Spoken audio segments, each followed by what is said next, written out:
விஜய் டிவில ஒரு ஒளிபரப்பாகிற ஒரு ப்ரோக்ராம்ல இருக்கிற ஒரு கண்டஸ்டன்ட் சௌந்தர்யா, அவங்க வந்து கிட்டத்தட்ட ஒரு 17 லட்சம் ரூபாய் இறந்துட்டாங்க. ஒவ்வொரு நபர்களுமே அவங்களுடைய வாழ்க்கையில சந்திச்ச ஒரு துயரமான விஷயங்களை அங்க பகிரணும் அப்படிங்கிற ஒரு டாஸ்க் கொடுக்கப்படுது. சௌந்தர்யா அப்படின்னு சொல்லக்கூடிய அவங்களும் என்ன ஒரு விஷயத்த சொல்ல வராங்க அப்படின்னு சொன்னா, நான் இந்த பிக் பாஸ் உள்ள வரத்துக்கு முன்னாடி ஒரு ஸ்கேம் ஒண்ணுல சிக்கினேன். கிட்டத்தட்ட நான் 8 வருஷத்துக்கு சேர்த்து வச்ச என்னுடைய மொத்த சேமிப்பு பணம் கிட்டத்தட்ட 17,58,000 ரூபாய்க்கு மேல நான் அந்த ஸ்கேம்ல ஒரே ஒரு போன் கால்ல இழந்துட்டேன். ஒருத்தர் மும்பைல இருந்து கால் பண்றேன் அப்படின்னு சொல்லிட்டு கால் பண்ணுவாங்க. நமக்கு ஒரு அன்னோன் நம்பர்ல இருந்து கால் வந்த உடனே நம்ம அட்டென்ட் பண்ணி யாருங்க நீங்க பேசுறீங்க அப்படின்னு கேட்கக்கூடிய நேரத்துல நாங்க FedEx கொரியர் நிறுவனத்துல இருந்து பேசுறோம், உங்களோட பேர்ல உங்களுடைய ஆதார் கார்டை பயன்படுத்தி இன்டர்நேஷனல் லெவல்ல ஒரு பார்சல் ஒண்ணு போயிருக்கு, அந்த பார்சலை பார்த்துட்டு அதுல இல்லீகலான பொருட்கள் நிறைய இருக்கு அப்படின்னு சொல்லிட்டு அந்த பார்சலை திருப்பி இந்தியாவுக்கு அனுப்பியிருக்காங்க.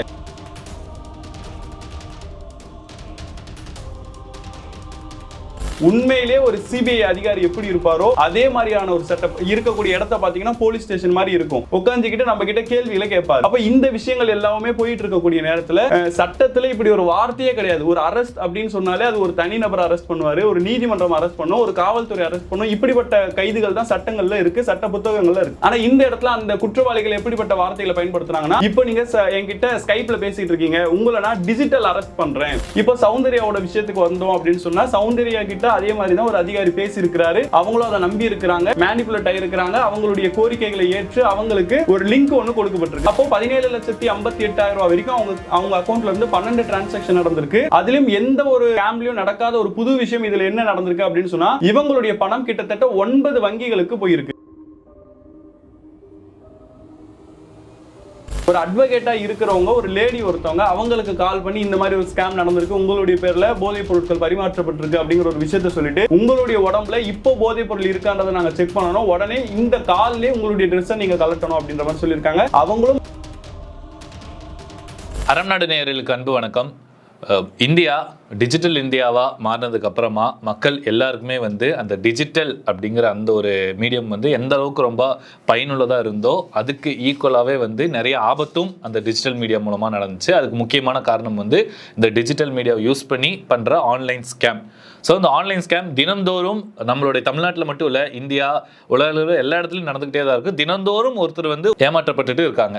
ஸோ அந்த வகையில் இப்போ ரீசெண்டாக வந்து ஒரு நியூஸ், அதாவது விஜய் டிவியில் ஒரு ஒளிபரப்பாகிற ஒரு ப்ரோக்ராமில் இருக்கிற ஒரு கண்டஸ்டன்ட் சௌந்தர்யா, அவங்க வந்து கிட்டத்தட்ட ஒரு 17 லட்சம் ரூபாய் இறந்துட்டாங்க அப்படிங்கிற ஒரு நியூஸ். அது வந்து ஆன்லைன் ஸ்கேமால தான் இருந்தாங்க அப்படிங்கிறது இன்னைக்கு ஒரு மிகப்பெரிய டாக்காக கிரியேட் ஆயிருக்கு. ஸோ இந்த ஆன்லைன் ஸ்கேம் எப்படி நடக்குது, இதுக்கான ஆக்ஷன்ஸ் என்ன மாதிரி எடுக்கிறாங்க, ஸோ இதை பற்றி ஒரு இன்டெப்த்தாக டீட்டெயில்டாக நம்ம கூட டிஸ்கஸ் பண்ணுறதுக்கு அட்வொகேட் யாசர் அவர்கள் நம்ம கூட இருக்காங்க. வணக்கம் பிரதர். வணக்கம். எப்படி இருக்கீங்க? நல்லா இருக்கு. ஸோ நான் வீடியோடைய இன்ட்ரோவில் கொடுத்த மாதிரி தான் அவங்க வந்து ஒரு பப்ளிக் ஃபிகர் சௌந்தர்யாங்கிற ஒரு பர்சன் வந்து, ஸோ அவங்களுடைய சோஷியல் மீடியாவில் ஒரு நியூஸ் ஒன்று போடுறாங்க. கிட்டத்தட்ட 17 lakhs சம்திங் 58,000 சம்திங் வந்து ஒரு ஆன்லைன் ஸ்கேமால், அதுவும் நைட்டு ஒரு மிட் நைட்டில் வந்து ஒரு கால், திடீர்னு இந்த மாதிரி நாங்கள் ஒரு உயர் அதிகாரிகள் அந்த ஒரு இடத்துலேருந்து பேசுகிறோம், இந்த மாதிரி நடந்திருக்கு, ஸோ நீங்கள் வந்து காசை வந்து எங்களுக்கு அனுப்பிச்சி விட்டாதான் அது வந்து லீகலாக அது வந்து ஒரிஜினல் இதா அப்படிங்கிறத அவங்க மேற்கொண்டு பண்ணுவோம் அப்படிங்கிற ஒரு நம்பகத்தன்மை கொடுத்து அவங்களும் நம்பி அனுப்பியிருக்காங்க. அதுக்கப்புறம் ஆல் எஸ்கேப். ஸோ இது ஒரு லீடாக எடுத்துக்கிட்டு இந்த ஆன்லைன் ஸ்கேம் எப்படி நடக்குது, ஸோ சௌந்தர்யா விஷயத்தில் நடந்தது என்ன? இதை பொறுத்த வரைக்கும் நம்ம ஏற்கனவே நீங்கள் சொன்ன மாதிரி தான், இன்னைக்கு தொழில்நுட்பம் எந்த அளவுக்கு நாளுக்கு நாள் வளர்ந்துக்கிட்டே இருக்கோ அதே மாதிரி நடக்கக்கூடிய குற்றங்களும் மாறிக்கிட்டே இருக்கு. முன்பெல்லாம் நம்மளுடைய குற்றங்கள் எப்படி இருக்கும் அப்படின்னு சொன்னா, கத்தி எடுத்துட்டு போய் ஒருத்தவங்க மிரட்டி நகையை பறிச்சாங்க, இப்படிங்கிற மாதிரியான குற்றங்களை தாண்டி இன்னைக்கு எந்த மாதிரியான குற்றங்கள் போயிருச்சுன்னா, நவீனமயமாக்கப்பட்டதுல இருந்தே நவீனங்களை பயன்படுத்தி எப்படியெல்லாம் மக்கள்கிட்ட இருந்து காசுகளை பிடுங்க முடியும் அப்படிங்கிறதுக்காக கிரைமர், அதாவது சைபர் கிரிமினல்ஸ் அப்படின்னு சொல்லிட்டு ஒரு கும்பல் உருவாக்கியிருக்காங்க. இந்த ஒரு விஷயத்தை பத்தி நம்ம குறிப்பா சௌந்தர்யா அவங்கள பத்தி நம்ம பார்க்கணும் அப்படின்னு சொன்னா, ஒரு தனியார் தொலைக்காட்சியில் ஒளிபரப்பாகக்கூடிய பிக் பாஸ் அப்படின்னு சொல்லக்கூடிய ஒரு நிகழ்ச்சியில தான் ஒவ்வொரு நபர்களுமே அவங்களுடைய வாழ்க்கையில சந்திச்ச ஒரு துயரமான விஷயங்களை அங்க பகிரணும் அப்படிங்கிற ஒரு டாஸ்க் கொடுக்கப்படுது. அப்போ ஒவ்வொரு நபர்களுமே அவங்களுடைய வாழ்க்கையில நடந்த விஷயங்களை பகிரக்கூடிய அந்த நேரத்துல தான் சௌந்தர்யா அப்படின்னு சொல்லக்கூடிய அவங்களும் என்ன ஒரு விஷயத்த சொல்ல வராங்க அப்படின்னு சொன்னா, நான் இந்த பிக் பாஸ் உள்ள வரத்துக்கு முன்னாடி ஒரு ஸ்கேம் ஒண்ணுல சிக்கினேன். கிட்டத்தட்ட நான் 8 வருஷத்துக்கு சேர்த்து வச்ச என்னுடைய மொத்த சேமிப்பு பணம் கிட்டத்தட்ட 17,58,000 ரூபாய்க்கு மேல நான் அந்த ஸ்கேம்ல ஒரே ஒரு போன் கால்ல இழந்துட்டேன் அப்படிங்கிற மாதிரி சொல்றாங்க. அப்போ சொல்லக்கூடிய நேரத்துல கேட்கக்கூடிய எல்லா மக்களுக்குமே ஒரு ஆச்சரியம் வருது. ஏன், ஒரு நடிகையா இருக்கிறாங்க, ஒரு பெரிய ஸ்டேட்டஸ்ல இருக்கிறாங்க, இவங்களே ஒருத்தவங்க ஸ்கேம் பண்ணி ஏமாத்துனாங்கன்னு சொன்னா இவங்கள மாதிரி எத்தனை பேர் இழந்திருப்பாங்க பணத்தை.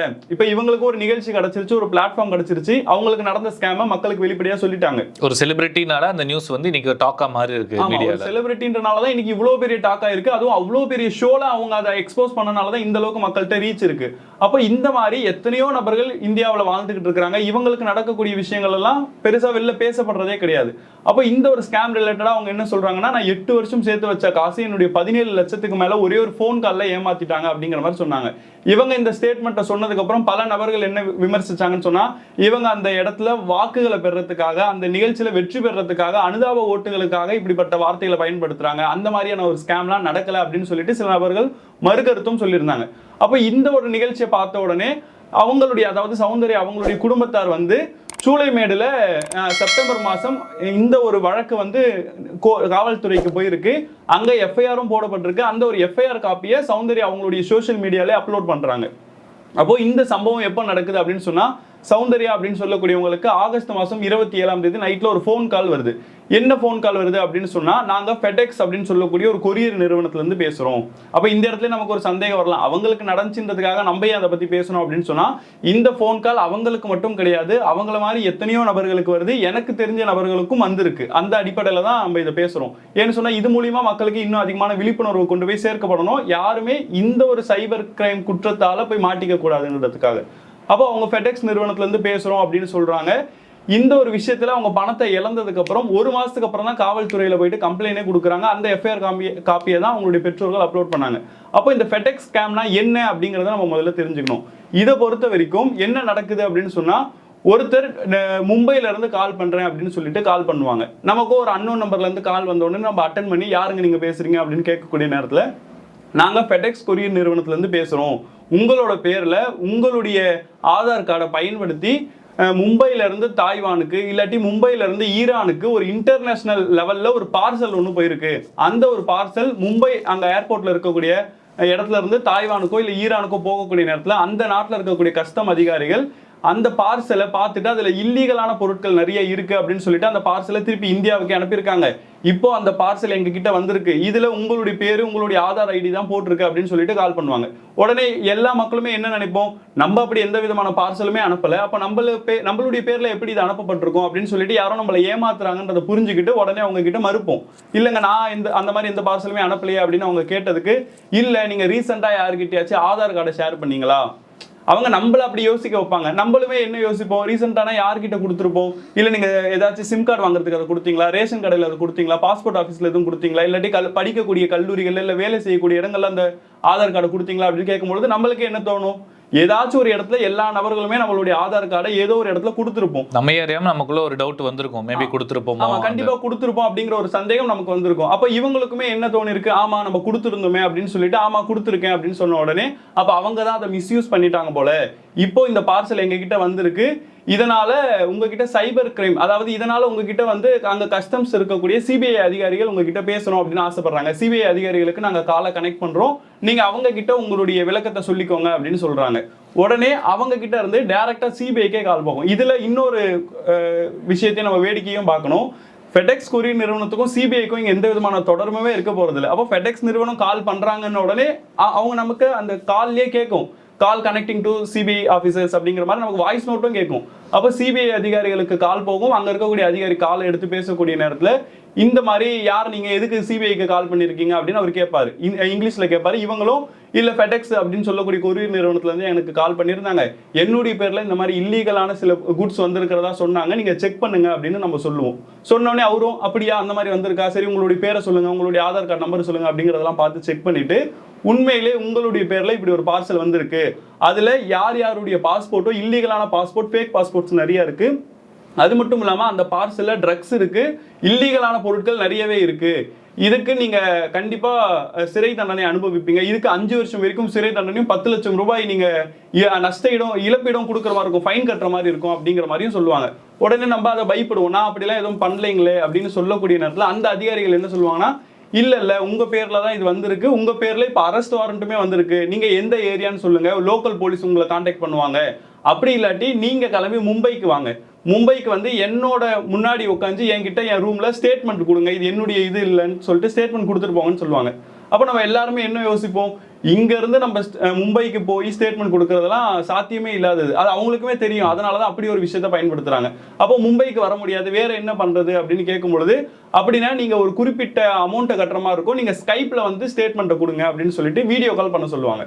அப்போ ஸ்கைப்ல நம்ம போகக்கூடிய நேரத்துல உண்மையிலே ஒரு சிபிஐ அதிகாரி எப்படி இருப்பாரோ அதே மாதிரியான ஒரு செட்டப் இருக்கக்கூடிய இடத்த பாத்தீங்கன்னா போலீஸ் ஸ்டேஷன் மாதிரி இருக்கும். அவரும் போலீஸ் யூனிஃபார்ம்ல இருப்பாரு, ஒரு மும்பை போலீஸ் மாதிரி இருப்பாரு, உட்காந்துக்கிட்டு நம்ம கிட்ட கேள்விகளை கேட்பாரு. அப்ப இந்த விஷயங்கள் எல்லாமே போயிட்டு இருக்கக்கூடிய நேரத்துல சட்டத்துல இப்படி ஒரு வார்த்தையே கிடையாது. ஒரு அரெஸ்ட் அப்படின்னு சொன்னாலே அது ஒரு தனிநபர் அரெஸ்ட் பண்ணுவாரு, ஒரு நீதிமன்றம் அரெஸ்ட் பண்ணும், ஒரு காவல்துறை அரெஸ்ட் பண்ணும். இப்படிப்பட்ட கைதுகள் தான் சட்டங்கள்ல இருக்கு, சட்ட புத்தகங்கள்ல இருக்கு. ஆனா இந்த இடத்துல அந்த குற்றவாளிகள் எப்படிப்பட்ட வார்த்தைகளை பயன்படுத்துறாங்கன்னா, இப்போ நீங்க என்கிட்ட ஸ்கைப்ல பேசிட்டு இருக்கீங்க, உங்களை நான் டிஜிட்டல் அரெஸ்ட் பண்றேன், இந்த அரெஸ்ட்ல இருந்து நீங்க வெளில போக கூடாது, யார்கிட்டயுமே பேசக்கூடாது, பக்கத்துல இருக்கக்கூடிய நபர்கள் கிட்ட இப்படி ஒரு நிகழ்வு நடக்குது, என்ன ஒரு சிபிஐ அதிகாரி விசாரிச்சுக்கிட்டு இருக்காரு இப்படிங்கிற தரவுகளை கூட நீங்க யார்கிட்டயுமே ஷேர் பண்ணக்கூடாதுன்னு சொல்லிட்டு உட்கார வச்சிருவாங்க. அதாவது ஹவுஸ் அரெஸ்ட் கேள்விப்பட்டிருக்கோம், இது டிஜிட்டல் அரெஸ்ட்ங்கிறது டேர்மே புதுசா இருக்கு. ஸோ அதை வந்து அவங்கள ஃபுல்லாவே மேனிபுலேட் பண்றாங்க, அவங்கள கண்டிப்பா மேனிபுலேட் பண்றாங்க. அதுக்கு மக்களுமே ஏமாறுறாங்க. ஒரு இன்கம் டாக்ஸ் அதிகாரி வந்து வீட்டுக்குள்ள சோதனை நடத்தக்கூடிய காட்சிகளை திரைப்படங்களை பார்த்திருப்போம். அவங்க கூட இந்த அளவுக்கு சோதனை டிஜிட்டல் அரெஸ்ட் பண்றவங்களா அப்படின்னு சொல்ல மாட்டாங்க. ஆனா இந்த இடத்துல இவங்க நாங்க உங்களை டிஜிட்டல் அரெஸ்ட் பண்றோம், நீங்க யார்கிட்டயுமே பேசக்கூடாது அப்படின்னு சொல்லிட்டு அவங்க கிட்ட பல்வேறு விசாரணைகளை முன்வைக்கிறாங்க. வைக்கக்கூடிய நேரத்துல இறுதியா இது உங்களது தான் தெரியுது, ஒருவேளை உங்களது இல்ல, நீங்க தப்பு பண்ணல அப்படின்னு சொன்னீங்கன்னா உங்களுடைய குரல் கேட்கும் போதே தெரியுது நீங்க ஒரு இன்னசென்ட் மாதிரி தான் இருக்கிறீங்க, யாரும் உங்களை சிக்க வைக்கிறதுக்காக தான் இப்படி பண்ணிருக்காங்க, நீங்க ஒரு குறிப்பிட்ட தொகை ஏதாச்சும் ஒன்று கொடுங்க, நான் உங்களை இந்த கேஸ்ல இருந்து காப்பாத்திடுறேன் அப்படிங்கிற மாதிரி சொல்லுவாங்க. அப்போ நம்மளும் என்ன நினைப்போம், சரி நம்ம பேர்ல யாரோ ஒருத்தவங்க ஏதோ பண்ணிட்டாங்க, டிஜிட்டல் அரெஸ்ட் வர பண்ணிருக்காங்க, நம்ம மேல போடப்பட்ட எஃப்ஐஆர் காப்பி ஒன்று டூப்ளிகேட்டா காட்டுவாங்க, உங்க பேர்ல அரெஸ்ட் வாரண்ட் இருக்குன்னு சொல்லிட்டு அரெஸ்ட் வாரண்ட் காட்டுவாங்க. அப்போ நம்ம பேர்ல தான் இது எல்லாமே இருக்கு, ஒரு அதிகாரியே நம்ம முன்னாடி உட்காந்து பேசிட்டு இருக்கிறாருன்னா நம்ம ஃபைனை கட்டிடுவோம், ஏதோ ஒன்று கொடுத்து தப்பிச்சிருவோம் அப்படின்னு சொல்லிட்டு ஒரு பேமெண்ட், இனிஷியல் பேமெண்ட்டா ஒரு 10,000 50,000 பே பண்ணுவாங்க. இப்போ சௌந்தர்யாவோட விஷயத்துக்கு வந்தோம் அப்படின்னு சொன்னா, சௌந்தர்யா கிட்ட அதே மாதிரி தான் ஒரு அதிகாரி பேசியிருக்கிறாரு, அவங்களும் அதை நம்பி இருக்கிறாங்க, மேனிபுலேட் ஆகிருக்கிறாங்க, அவங்களுடைய கோரிக்கைகளை ஏற்று அவங்களுக்கு ஒரு லிங்க் ஒன்று கொடுக்கப்பட்டிருக்கு சௌந்தர்யா அவங்களுக்கு. அப்போ உங்களுடைய அக்கௌண்ட்ல இருக்கிற பணம் நீங்க இப்படி போதைப் பொருட்களை வித்தோ இல்லாட்டி இன்டர்நேஷனல் லெவல்ல நீங்க இந்த மாதிரி ஃபேக் பாஸ்போர்ட்டை சேல் பண்ணியோ தான் சம்பாதிச்சிருக்கீங்கன்னு நினைக்கிறோம், அதனால அதை நாங்க செக் பண்ணணும், உங்ககிட்ட இருக்கிற அமௌண்ட்டை எங்களுக்கு அனுப்புங்க, அந்த சோதனைகள் முடிஞ்சதுக்கு அப்புறம் இந்த பணத்தை நாங்க உங்களுக்கு திருப்பி கொடுத்துறோம் அப்படின்னு சொல்லியிருக்காங்க. உடனே இவங்களும் அவங்களுடைய கோரிக்கையை ஏற்று அந்த லிங்கை கிளிக் பண்ண உடனே கிட்டத்தட்ட இவங்களுடைய அக்கௌண்ட்ல இருந்து 12 தடவை டிரான்சாக்ஷன் ஆயிருக்கு. 1 லட்சமாவோ 2 லட்சமாவோ 50,000 ரூபாய் இப்படின்னு சொல்லிட்டு 12 தடவைக்கு மேல டிரான்சாக்ஷன் ஆயிருக்கு. இதுக்கப்புறம் அந்த காவல்துறை அதிகாரி போனை கட் பண்ணிட்டாரு, வேற எந்த விதமான தொடர்புகளுமே இவங்களுக்கு வரல. இப்போதான் அவங்களுக்கு புரியுது நம்மளை யாரோ ஸ்கேம் பண்ணியிருக்காங்க, காசை கொடுத்த உடனே நம்மளை கழட்டி விட்டு போயிட்டாங்கன்னு சொன்னா நம்மளை யாரோ ஏமாத்திருக்காங்கன்ற ஒரு விஷயமே புரியுது. அதாவது காசை ஃபர்ஸ்ட் நீங்க டிரான்ஸ்ஃபர் பண்ணிட்டு அதை இவங்க வெரிஃபை பண்ணிட்டு திருப்பி ரிட்டர்ன் அனுப்பிடுவோம்னு ஒரு நம்பிக்கை கொடுத்துருக்காங்க இனிஷியலாவே. ஆமா, இப்போ நீங்க காசு அனுப்பிச்சிங்கன்னா அது உங்களுடைய பணம் தானே சோதனை செஞ்சுட்டு நாங்க உங்ககிட்ட திருப்பி கொடுத்துருவோம், உங்களுக்கு அந்த வழி எந்த வழியில அந்த பணம் வந்ததுன்றதை நாங்க செக் பண்ணணும், அதனால நீங்க அனுப்புங்கன்னு சொல்லிட்டு சீட் பண்ணி இந்த மாதிரி வாங்கிடுறாங்க. அப்போ 17,58,000 ரூபாய் வரைக்கும் அவங்க அக்கௌண்ட்ல இருந்து 12 டிரான்சாக்ஷன் நடந்திருக்கு. அதிலும் எந்த ஒரு ஸ்கேம்லயும் நடக்காத ஒரு புது விஷயம் இதுல என்ன நடந்திருக்கு அப்படின்னு சொன்னா, இவங்களுடைய பணம் கிட்டத்தட்ட 9 வங்கிகளுக்கு போயிருக்கு. எந்த அளவுக்கு அப்படின்னு சொன்னா, மராட்டியத்திற்கு போயிருக்கு, ராஜஸ்தானுக்கு போயிருக்கு, குஜராத்துக்கு போயிருக்கு, மும்பைக்கு போயிருக்கு, அசாமுக்கு போயிருக்கு, மைசூருக்கு போயிருக்கு, போபால் அப்படின்னு சொல்லிட்டு 9 இடங்கள்ல இருக்கக்கூடிய 9 வங்கிகளுக்கு வேறு வேற கணக்குகளுக்கு இவங்களுடைய பணம் போயிருக்கு. அதாவது ப்ரோ, இந்த மாதிரி ஆன்லைன் ஸ்கேன் பொதுவாக நடக்கும்போது நம்ம கேள்விப்பட்ட நியூஸ் வரைக்கும் ஒரு அக்கௌண்ட்ல இருந்து அமௌண்ட் வந்து இந்த மாதிரி ஸ்கேம் பண்ணி எடுக்கிறாங்கன்னா அது குறிப்பிட்ட ஒரு அக்கௌண்ட்டுக்கு தான் போகும், அங்க வச்சுதான் அவங்க இருந்து அங்க அமௌண்ட் ரிசீவ் பண்ணிருப்பாங்க. ஆனா இது டோட்டலா ஒரு 9 வங்கிகள், அதுவும் வெவ்வேறு இடங்கள் அப்படின்னு பார்க்கும்போது ரொம்ப ஷாக்கிங்கா இருக்குது. பொதுவா இந்த மாதிரியான ஸ்கேமை பொறுத்த வரைக்கும் நீங்க சொல்ற மாதிரி ஒருத்தவங்க கிட்ட இருந்து பணத்தை திருடணும் அப்படின்னு நினைக்கிறாங்கன்னா நேரடியா அவங்களுடைய வங்கி கணக்குல இருந்து இவங்களுடைய வங்கி கணக்கு ஏதோ ஒரு போலி பேர்ல இருக்கும் அவங்களுடைய அக்கௌண்ட்டுக்கு நேரடியா தான் போகும். ஆனா இந்த ஒரு விஷயம் புகாராக வெளில வந்ததுக்கு அப்புறம் காவல்துறை அதிகாரிகளே இந்த சௌந்தர்யா அவங்களுடைய வழக்குல சொல்லக்கூடிய ஒரு விஷயம் என்னன்னு சொன்னா, எங்களுக்கு இது புதுசா இருக்கு, இந்த மாதிரி 9 வங்கி கணக்குகளுக்கு அனுப்பக்கூடிய அளவுக்கு இந்த மாதிரி ஒரு ஸ்கேம் நடந்ததே கிடையாது, இது ஒரு புது விதமான யுக்தியை இவங்க கையாளுறாங்க அப்படிங்கிற மாதிரி சொல்லியிருக்காங்க. அப்போ பணம் ஏமாற்றப்பட்ட உடனே இவங்க உடனே போயிட்டு நேஷனல் சைபர் கிரைம் ரிப்போர்ட்டிங் அப்படின்னு சொல்லக்கூடிய அந்த ஒரு போர்ட்டல் ஒன்று இருக்கு, சென்ட்ரல் கவர்மெண்டோட போர்ட்டல், அதுல போயிட்டு கம்ப்ளைண்ட் ஃபைல் பண்ணியிருக்காங்க. அதுக்கப்புறம் சென்னையில் இருக்கக்கூடிய மேற்கு மண்டல சைபர் கிரைம், அதாவது இந்த மாதிரியான வழக்குகளை விசாரிக்கிறதுக்காகவே சைபர் கிரைம் காவல்துறை அதிகாரிகள் நியமிக்கப்பட்டிருக்கிறாங்க எல்லா அரசாங்கத்தாலையும். அப்போ அந்த இடத்துல போயிட்டு கம்ப்ளைண்டும் கொடுத்துருக்காங்க. இது மட்டும் இல்லாம இந்த ஒரு நிகழ்ச்சி நடந்ததுக்கு அப்புறம் சென்னை காவல்துறை அதிகாரிகள் ஒரு நன்றியும் சொல்லியிருக்காங்க. ஏன்னு சொன்னா, ஒரு விழிப்புணர்வை நீங்க ஏற்படுத்திருக்கீங்க. ஏன்னா எத்தனையோ பேர் சௌந்தர்யா அவங்கள மாதிரி ஏமாந்துகிட்டு இருக்காங்க. இந்த ஒரு விஷயத்தை இவ்வளவு பெரிய நிகழ்ச்சியில சொல்லி ஒரு பெரிய விழிப்புணர்வை ஏற்படுத்தினதுக்கு சௌந்தர்யா அவங்களுக்கு நன்றி அப்படிங்கிறதையும் இந்த இடத்துல சொல்லியிருக்காங்கன்றதையும் நம்ம கவனிக்கணும். இன்னொரு விஷயம், இதுக்கு கீழே அதாவது இந்த மாதிரியான குற்றத்தில் ஈடுபடக்கூடியவங்களுக்கு என்ன வழக்குகள் போடப்படும் அப்படின்னு சொன்னா, சௌந்தர்யா அவங்களுடைய வழக்கிலேயே என்ன மாதிரியான வழக்குகள் போடப்பட்டிருக்குன்னா, புதுசா வந்திருக்கக்கூடிய BNS அப்படின்னு சொல்லக்கூடிய சட்டத்தின்படி செக்ஷன் 318 சப் கிளாஸ் 4 கீழியும் செக்ஷன் 319 கீழியும் சீட்டிங் அப்படின்னு சொல்லிட்டு வழக்கு பதிவு செஞ்சிருக்காங்க. அது மட்டும் இல்லாம இவங்க தொழில்நுட்பத்தை பயன்படுத்தி இந்த ஒரு குற்றச்செயலில் ஈடுபட்டனால இன்ஃபர்மேஷன் டெக்னாலஜி ஆக்ட் அப்படின்னு சொல்லிட்டு ஒரு சட்டம் இருக்கு. இந்த சட்டத்தோட செக்ஷன் 66D கீழியும் வழக்கு பதிவு செஞ்சிருக்காங்கன்றதையும் தெரிஞ்சுக்கணும். இந்த ஒரு குற்றத்துக்கு குறைஞ்சது 7 வருஷம் வரைக்கும் அந்த குற்றவாளிகளுக்கு தண்டனையும் கிடைக்கும். பட் இந்த குற்றத்துக்கு தண்டனை கிடைக்கும். ஓகே, அந்த குற்றவாளிகள் எப்போ கிடைப்பாங்க? ஏன்னா இது வந்து இப்போ CBI அளவுக்கு போயிருச்சு, அதாவது ஒரிஜினல் CBI அளவுக்கு போயிருக்கு, கிரைம்ல கம்ப்ளைண்ட் கொடுத்துருக்காங்க. பட் அவங்களெல்லாம் ட்ராக் பண்ண முடியாத அளவுக்கு வெவ்வேறு இடங்கள்ல, ஏன்னா காசே வெவ்வேறு வங்கிகள் போகும்போது அந்த நபர்கள் யார் செஞ்சா அப்படிங்கிறது வந்து இன்னை வரைக்குமே ஒரு கொஸ்டின் மார்க்கு தான் இருக்குது. ஏன்னா சௌந்தர்யாவுக்கு நான் சொல்லலை, பொதுவாகவே சொல்றேன் அந்த நிறைய பேருக்கு. ஸோ அதை எப்படி பார்க்குறீங்க? ஆக்சுவலா சைபர் குற்றவாளிகளை பொறுத்த வரைக்கும் தேடி கண்டுபிடிக்கிறது அப்படிங்கிறது ரொம்பவே கஷ்டம். ஏன்னா ஒரு கடல்ல ஒரு குண்டூசியை போட்டு தேடுறதுன்னு சொல்லுவோம்ல, அந்த மாதிரி தான் ஒரு சைபர் உலகத்துல ஒரு சைபர் குற்றவாளி அவர் எங்க இருக்கிறாருன்னு தெரியாது, எந்த பேர்ல இருக்காருன்னு தெரியாது, எந்த ஐடியில இருக்கிறாருன்னு தெரியாது, ஆனா பெண்ணா எதுவுமே தெரியாது. ஏதோ ஒரு உலகத்தோட ஏதோ ஒரு மூலையில இருந்துகிட்டு இங்க இருக்கக்கூடிய நபர்கள் கிட்ட இந்த குற்றங்களை செஞ்சுக்கிட்டு இருக்கிறாங்க. இதுக்காக பெரிய அளவுல முன்னெடுப்புகள் காவல்துறை அதிகாரிகளால செய்யப்படதான் செய்யுது. இந்த மாதிரி யாரும் ஏமாந்துடாதீங்க, விழிப்புணர்வோட இருங்க. ஒருவேளை நீங்க ஏமாந்துட்டீங்கன்னா கூட 1930 அப்படின்னு சொல்லக்கூடிய சைபர் கிரைம் நம்பருக்கு கால் பண்ணி உடனே புகார் அளிங்க அப்படின்னு சொல்லப்படுது. அது மட்டும் இல்லாம cybercrime.gov.in அப்படின்னு சொல்லக்கூடிய வெப்சைட்ல போயிட்டும் நேரடியா நம்மளுடைய புகாரை ரிஜிஸ்டரும் பண்ண முடியும். இது மட்டும் இல்லாம உங்களுடைய கணக்குல இருந்து பணம் போயிருச்சு, நீங்க ஏமாந்த விஷயம் உங்களுக்கு தெரிஞ்சிருச்சுன்னு சொன்னா உடனே உங்களுடைய பேங்க் மேனேஜரை சந்திச்சு அந்த டிரான்சாக்ஷனை ஃப்ரீஸ் பண்ண சொல்லி நீங்க கேட்கலாம் அப்படிங்கிற மாதிரியும் சொல்லப்பட்டிருக்கு. இது சம்பந்தமா நம்மளுடைய நாட்டோட பிரதமர் கூட சைபர் அரெஸ்ட்ன்ற பேர்ல, டிஜிட்டல் அரெஸ்ட் அப்படிங்கிற பேர்ல இப்ப புதுசா ஸ்கேம் நடந்திருக்கு, விழிப்புணர்வோட இருங்க அப்படின்னு சொல்லப்படவும் செய்யுது. இருந்தாலும் சௌந்தர்யா அவங்கள மாதிரி எத்தனையோ நபர்கள் இதுல ஏமாந்துக்கிட்டு தான் இருக்காங்க. ஒரு விதிவிலக்கே இல்லாம தான் இருக்கு. இப்போ என்னதான் இதுக்கு வந்து டிஜிட்டல் ஸ்கேம் இந்த மாதிரி பிரதமரே வந்து இவ்வளவு இதை சொன்னாலுமே தொடர்ந்து அந்த விழிப்புணர்வுங்கிறது மக்கள்கிட்ட இருந்தாலும் அந்த ஏமாற்றப்படும் எண்ணிக்கை அப்படிங்கிறது தினந்தோறும் கூடிக்கிட்டே தான் வந்துட்டு இருக்கு. ஸோ இதை தடுக்கிறதுக்கு என்னதான் பிரதர் வழி? இதை பொறுத்த வரைக்கும் போதிய விழிப்புணர்வு மக்கள்கிட்ட இருக்கணும். என்னதான் காவல்துறை அதிகாரிகள் சொன்னாலுமே கூட படிச்ச மக்கள் தான் இதுல ஏமாறுறாங்க, படிக்காத மக்கள் தான் இதுல ஏமாறுறாங்க அப்படின்லாம் இல்லாம எல்லா வயசுல இருக்கக்கூடிய மக்களும் எல்லா படிச்சவங்க படிக்காதவங்கன்னு சொல்லிட்டு எல்லா நபர்களுமே ஏமாறுறாங்க. இதுல குறிப்பா எந்த அளவுக்கு அப்படின்னு பாத்தீங்கன்னா, சமீபத்துல லக்னோவில் ஒரு கவிஞர் ஒருத்தர் அவரு இந்த ஒரு ஸ்கேம்ல மாட்டியிருக்கிறாரு.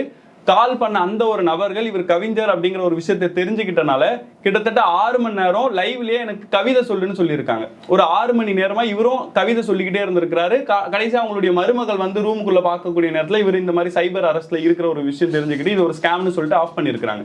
இதே மாதிரி சமீபத்துல பெங்களூர்ல ஒரு அட்வொகேட் ஒருத்தவங்க, ஒரு சட்டம் படிச்சவங்களுக்கு எல்லாம் தெரியும் அப்படிங்கிற நம்ம நினைப்போம்ல, ஆனா அந்த ஒரு கண்ணோட்டமும் இங்க மாறுது.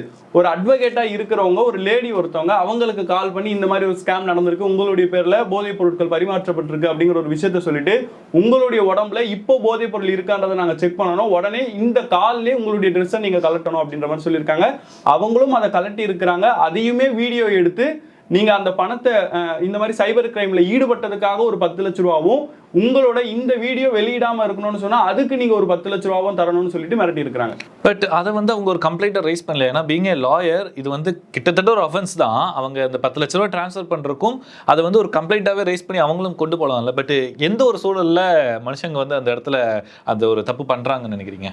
இதை பொறுத்த வரைக்கும் எல்லாருக்குமே ஒரு பதட்டம் தான். என்னதான் விஷயங்கள் தெரிஞ்சாலும் சட்டங்கள் தெரிஞ்சாலும் ஒரு அட்வொகேட் அப்படிங்கிறப்போ அவங்க சைபர் அரெஸ்ட் பண்ணட்டும், டிஜிட்டல் அரெஸ்ட் பண்ணட்டும், நம்ம மேல சம்மன் கூட அனுப்ப போட்டோம், இல்ல கோர்ட்ல கேஸ் கூட ஃபைல் பண்ணட்டும், எல்லாத்தையும் நம்ம ஃபேஸ் பண்ணுவோம், நம்ம அட்வொகேட் தானே, சட்டம் படிச்சிருக்கோம் தானே அப்படிங்கிற ஒரு எண்ணம் யாருக்கும் வரதில்லை.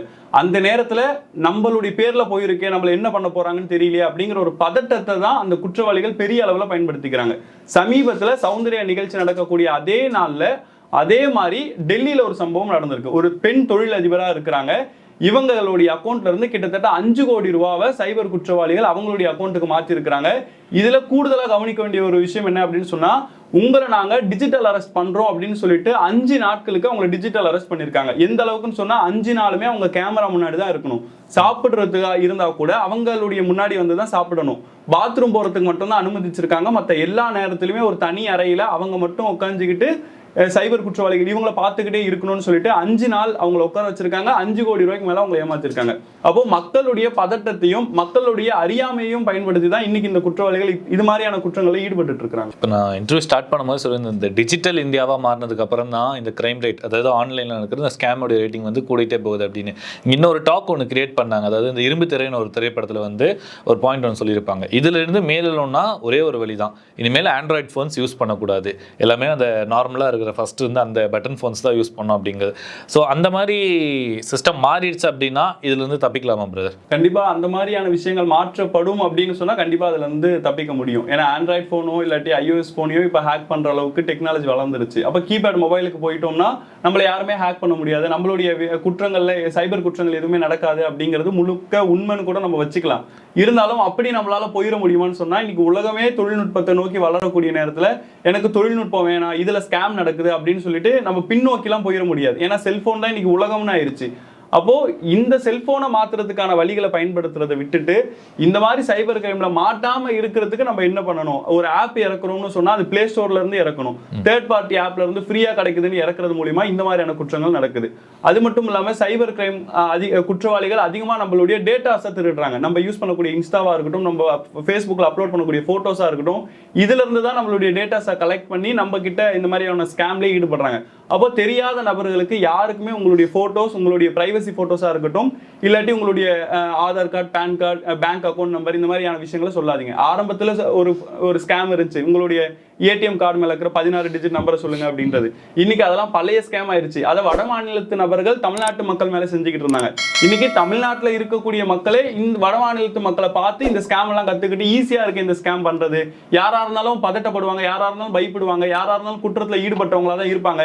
ஈஸியா ஸ்கேம் பண்ணி அமௌண்ட்டை வாங்கிடலாம் அப்படின்னு சொல்லிட்டு தமிழ்நாட்டில் இருக்கக்கூடிய இளைஞர்களே இன்னைக்கு இந்த மாதிரியான குற்றங்களை ஈடுபடுறாங்க. அதனால விழிப்புணர்வும் மக்கள் கிட்ட இருக்கக்கூடிய அந்த தெளிவும் மட்டும்தான் இந்த மாதிரியான குற்றங்களை தடுக்கிறதுக்கு ஒரே காரணமா இருக்கும். இறுதியாக பிரதர், அந்த பல நாள் திருடன் ஒரு நாள் அகப்படுவான்னு ஒரு சொல்லு இருக்கு. அது மாதிரி இந்த ஆன்லைன் ஸ்கேம்ல பண்ற அந்த சைபர் கிரிமினல்ஸ் எல்லாமே வந்து ட்ரேஸ் பண்ணவே முடியாத ஒரு சிச்சுவேஷன் தான் இருக்குது. அவங்க வந்து என்னைக்குமே மாட்டவும் மாட்டாங்க அப்படிங்கிற ஒரு ஆட்டிடியூட்ல தான் அவங்க தொடர்ந்து பண்ணிட்டு இருக்காங்க. ஸோ இவங்க என்னைக்குமே வந்து அரெஸ்ட் பண்றதோ இல்லை வந்து இவங்களை கண்டுபிடிக்காத ஒரு சூழல் தான் தொடர்ந்து நடந்துட்டு இருக்குமா? இல்ல அப்படி நம்ம சொல்லிட முடியாது. ஏன்னா இதுக்குன்னு சொல்லிட்டு சைபர் கிரைம் காவல்துறை அதிகாரிகள்லாம் நியமிக்கப்பட்டு பெரிய அளவுல விசாரணைகள்லாம் நடக்குது. இப்ப நம்ம பேசுறது எல்லாருமே இந்த ஸ்கேம்ல மாட்டினவங்க, பணத்தை இழந்தவங்க தான். இழந்தவங்களோட எண்ணிக்கை அதிகமா இருந்தாலும் கூட காவல்துறை அதிகாரிகளுடைய விசாரணையின் பேர்ல எத்தனையோ நபர்கள் கைது செய்யப்பட்டிருக்காங்க. அவங்க கிட்ட இருந்து சிம் கார்டு, செல்போன் பறிமுதல் செய்யப்பட்டிருக்கு. இழந்த பணத்தை அந்த குற்றவாளிகள் கிட்ட இருந்து காவல்துறை அதிகாரிகள் மீட்டும் கொடுத்துருக்க தான் செஞ்சிருக்காங்க. என்ன ஒரு பிரச்சனை அப்படின்னு சொன்னா, இந்த 2024 இருக்கிறோம் அப்படின்னு சொன்னா கடந்த ஒரு வருஷத்துல மட்டும் 100க்கும் மேற்பட்ட கோடி, அதாவது 100 கோடிக்கும் மேல பல நபர்கள் கோடிக்கணக்கில் பணத்தை இழந்திருக்காங்க அப்படிங்கிறது ஒரு பக்கம் இருந்தா, 1 லட்சத்துக்கும் மேற்பட்ட புகார்களும் பதிவு செய்யப்பட்டு இருக்கு. அப்போ புகார்களுடைய எண்ணிக்கை அதிகரிக்கிறனால எல்லா வழக்குகள்லையும் காவல்துறை அதிகாரிகளால தீவிர நடவடிக்கைகள் எடுத்து குற்றவாளிகளை கைது செய்ய முடியாது. மற்றபடி குற்றங்கள் நடக்கிறத காவல்துறை அதிகாரிகள் முடிஞ்ச அளவுக்கு தடுக்கிறாங்க. எத்தனையோ இழந்த நபர்களுக்கு பணத்தையும் மீட்டு கொடுக்கவும் செய்யறாங்க. அதனால குற்றவாளிகளை காவல்துறை கைதே பண்ணலையா, யாருமே சிக்கலையா அப்படின்றத நம்மளால ஒரு முடிவுக்கு வந்துட முடியாது. எப்படி பிரதர், இன்னைக்கு சௌந்தர்யா ஒரு பப்ளிக் ஃபிகரா இருக்கிறனால இன்னைக்கு இவங்களோட இந்த ஸ்கேம், இவங்க அவதிப்பட்ட அந்த ஒரு விஷயம் வந்து இன்னைக்கு வெளியே தெரிஞ்சு, சௌந்தர்யா மாதிரி நிறைய பேர் அன்றாடும் தினந்தோறும் வந்து ஏமாந்துட்டே இருக்காங்க. இதுக்கப்புறமாச்சும் ஒரு அவேர்னஸோட இந்த தேர்ட் பார்ட்டி நீங்க சொன்ன மாதிரி அந்த முகம் தெரியாத நபர்கள் யாராச்சும் வந்தா அதை முழுமையா நம்பாம சம்மந்தப்பட்ட இப்போ நீங்கள் சொன்ன இந்த லாஸ் எல்லாமே இப்போ வியூவர்ஸ் எல்லாமே பார்த்துருப்பாங்க. ஸோ அதை நலம் கருதி அவங்களும் அதுக்கு ஏற்ற மாதிரி நடந்துக்கணும் அப்படின்னு நினைக்கிறேன். ஸோ பல கருத்துக்கள் தெரிவித்ததுக்கும் ஆடியன்ஸ்க்காக இவ்வளோ நேரம் உங்களுடைய அந்த ஃபுல் அண்ட் ஃபுல் அந்த லா ஃபார்ம்லேருந்து எல்லாமே சொன்னதுக்கும் நேரம் கொடுத்ததுக்கும் ரொம்ப ரொம்ப நன்றி ப்ரோ. நன்றி.